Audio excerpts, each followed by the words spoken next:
I'm donating my body to the Body Farm at the University of Tennessee, Knoxville, and let's talk about what that involves. It involves that I once called them. I looked up online, I got their phone number, and one day I called them, and I got the loveliest grad student who said, yes, we want your body.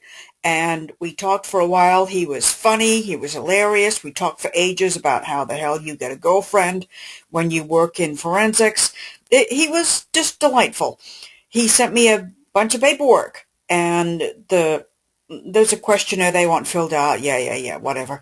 The really scary part is the one where you have to fill out this form and go find yourself two witnesses and go before a notary and sign your name in front of witnesses, and the notary stamps it, and it looks like this, and that kind of means you mean business. You don't go see a notary unless you mean business.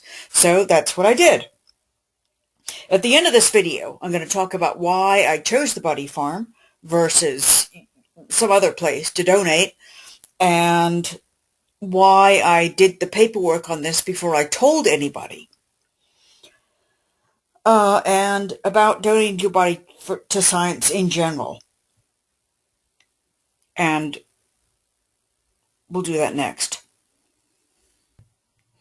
How I chose the Body Farm. At the time, back in 1999, I didn't know what options there were. I'm living in Raleigh, North Carolina. The only medical hospital around that I know of is Duke. So I called Duke, and I look online, I find the number. They actually have a medical school. They have a phone number for where you set up body donation. And on that very day, the day I called, they had the most sullen, bored, obnoxious student in the world answering that phone, who was just totally, yeah, whatever.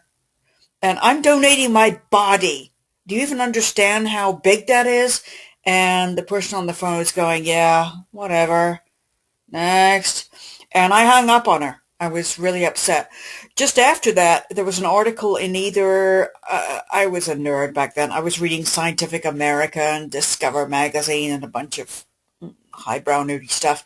There was something about forensic entomology, and this was before CSI. This was before, I think, the Patricia Cornwell book about the Body Farm. It was pretty obscure. It wasn't in the public consciousness. And I read an article about what they were doing, and it really appealed to me. Just the idea of, it was so bizarre to use insects and to find that they were so useful. And it just kind of appealed. And that was why I chose to go with them. What I do know now is if you want to donate your body to science, you have loads more options. I haven't Googled it. What I do know is that I read the Mary Roach book, Stiff, which is about all the ways that dead bodies are used in research. You could read that, or you could probably just do some Googling and find a gazillion sources. Also in her latest book, Grunt, which is about the military and research on military stuff. And it turns out there's a boatload of people who donate their remains to the military who always need bodies to test stuff on before they go actually, arm real human beings with this stuff. And a whole lot of people who were either in the military or they wanted to be and they wouldn't qualify because they had some medical condition and the military would never take them. But they were always kind of loyal and they wanted to be a part of it, so they donate their remains to the military. Anyway, Mary Roach's book, Grunt, is the source for that. Okay, you want to do your paperwork on this. You want to have that piece of paper that's embossed, witness signed, before you go discuss this with your family, if you are in the United States.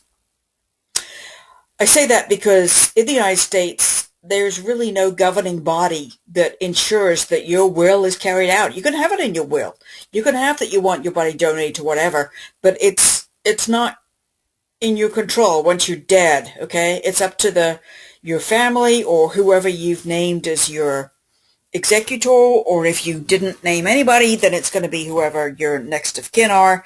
But you need to bring this up because you need to find out before you die, just exactly what kind of nut job relatives you have. And a whole lot of people get really upset about donating your body to science. They get upset that you want to be cremated.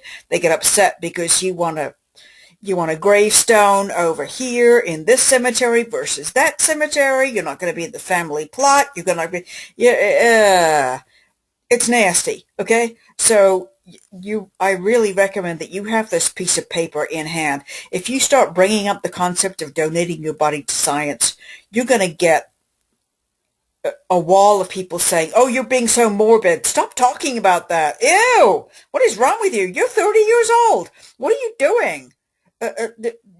Making funeral plans at 30 years old. What the hell is wrong with you?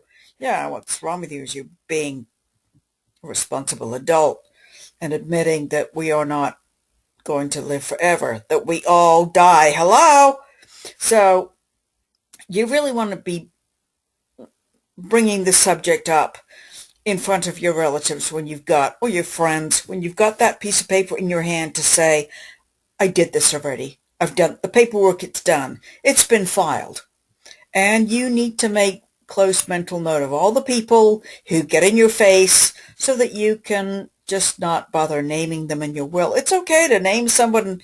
You don't have to name family in your will as your next of kin or your executor or whatever. It can be some kid from college. It doesn't matter. What matters is that you named them, and